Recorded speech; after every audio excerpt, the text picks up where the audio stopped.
Hey everybody, this is Alex Merced from AlexMercedCoder.dev, and we're continuing on our build of the Express Sodas app, but using Mongo. So now we know we have like some sample data in there, so we can begin building our routes. So we can now begin building our 7 RESTful routes like we did in the original Sodas build, except this time with Mongo. Okay, so let's just kind of like label those out, scope those out in our router file. So again, the different routes are going to be the index route, which again, the index route is going to be a get route, and what it does, it's going to list all sodas. Okay, then we're going to have the best way to kind of the best order for all of these is the acronym INDUCES.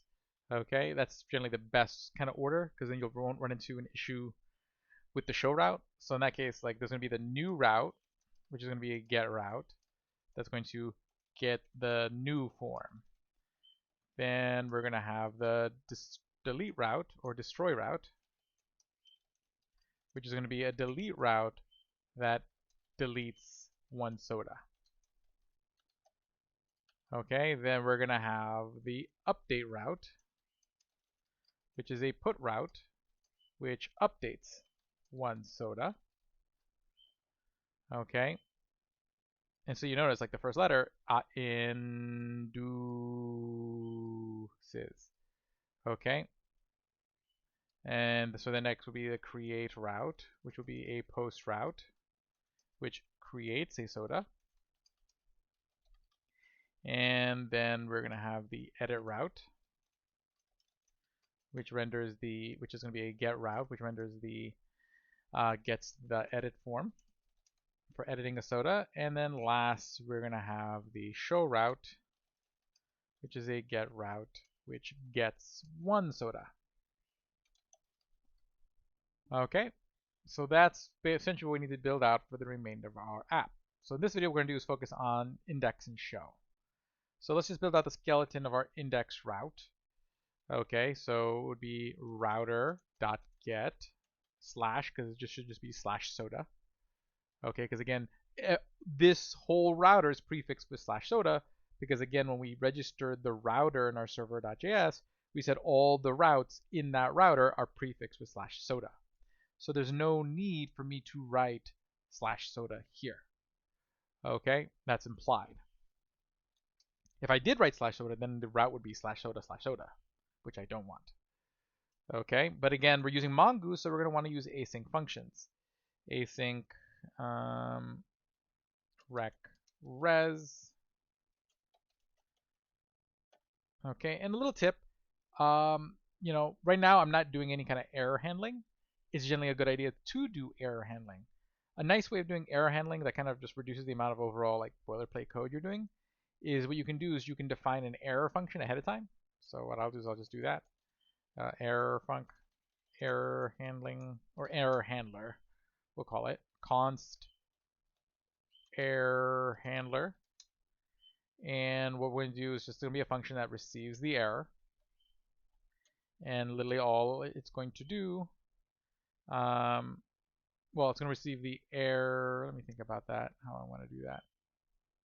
Yeah, it's going to receive the error, and it's going to receive the response object. Okay. And what it's going to do is going to do a res.json of the error. Okay. Oh, I wrote const instead of the word function. Let's fix that. There we go. Function, error handler, blah, blah, blah. And then what I can do is that each of these, like anything that returns a promise, we can chain a dot catch off of, and I can just do this and say, okay, error.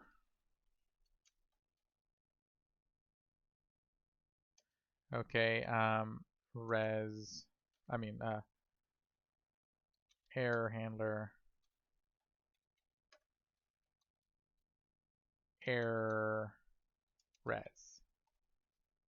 Okay, and then I can just literally just copy and paste that on any time I do any of these awaits.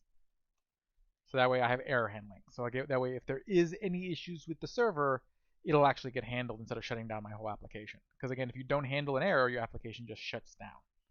So you do want to catch errors when you can, and that just kind of does it in a little bit less cluttery way instead of having all these like dot thens and whatnot.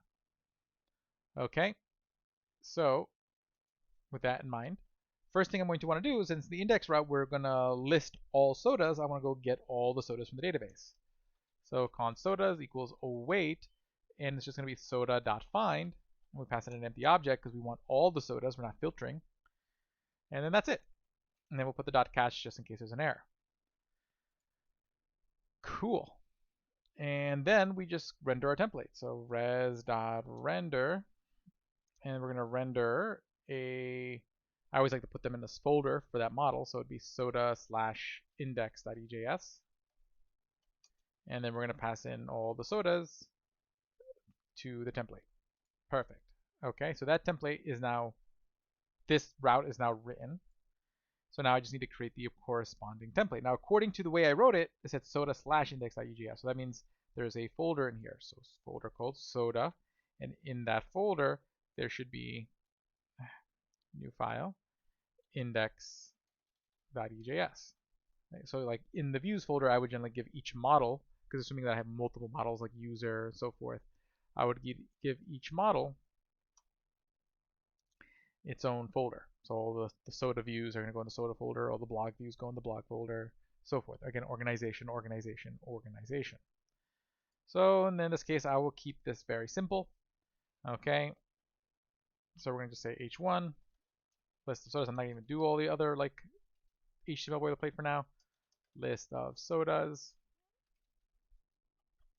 And then we're going to use some EJS to like loop through each soda. Because we know that we passed the array of sodas as sodas because we did that in the res.render. So we're going to just say, you know, sodas dot for each. Okay, soda, I don't think I need the index, but just in case. Then I will do that. And actually, I don't need this equal sign here.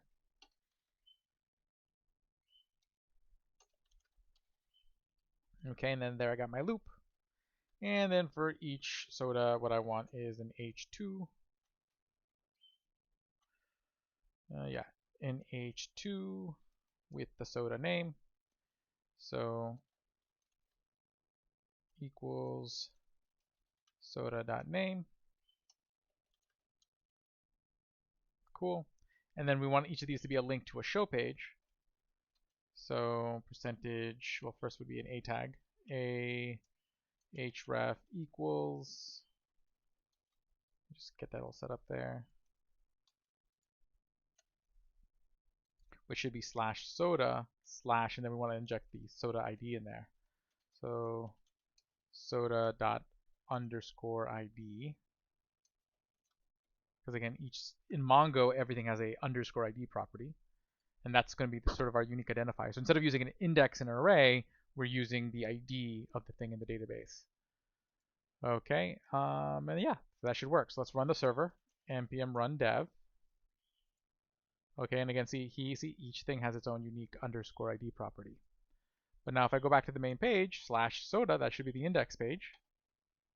List of sodas, cola, orange, root beer. And if I click on the link, see the link takes me to /soda/ the ID number. We haven't built the show route yet, so there's nothing there, but we see that it's working correctly because I can see that in the URL is the ID number for that soda. Okay, cool. So index route, that was pretty straightforward. Now let's create the show page. So I'll just might as well create the file while I'm here. So that's going to be show.ejs. Okay. Now what I'm going to do is head over to the soda controller and let's go create the show route. So that's going to be router.get, and that's going to be /ID, because it's going to be /soda/ID, and again the /soda is already implied because of the router middleware. And then again, this should be async because we're using Mongo, res, and then what we're going to do is we want to go get that specific soda from the database. So we say const soda equals await soda.find by ID, which is a Mongo method to get a specific soda, or get a specific soda by a specific ID, and that should be soda uppercase. soda find by ID, and then we pass it rec.params.id because that's the param, the part of the URL that has the ID in it. And then we can go render the template, res.render soda/show.ejs, because again, I'm putting my templates in a soda folder in the views folder. So again, this is always relative to the views folder. So inside the views folder, they're going to find the file in the soda folder called show.ejs. And then I'm going to pass it the soda. And that should be good to go. Okay, so now I can go back to my show.ejs and just say, hey, h1, and we have the soda name, soda being passed in, so we can be like soda.name. And then we can be like h2. Okay, the color is soda.color. Okay, and then what we can do is we can sit there and say h3, is it ready to sell? Okay, and then what we'll do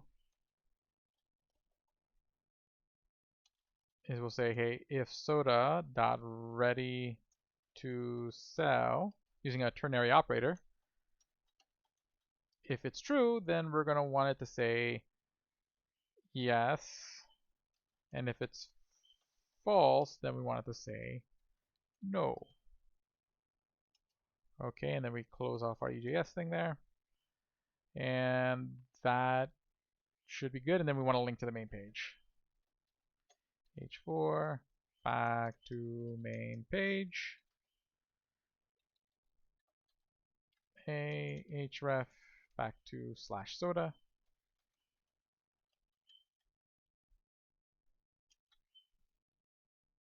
Again, we need to wrap that a tag around there, and that should be good. So now if I click on Cola, and see it takes me to a show page. I have now a show page, and we're good to go. We got a index and a show page. I can see all the sodas, and I can go see the individual sodas.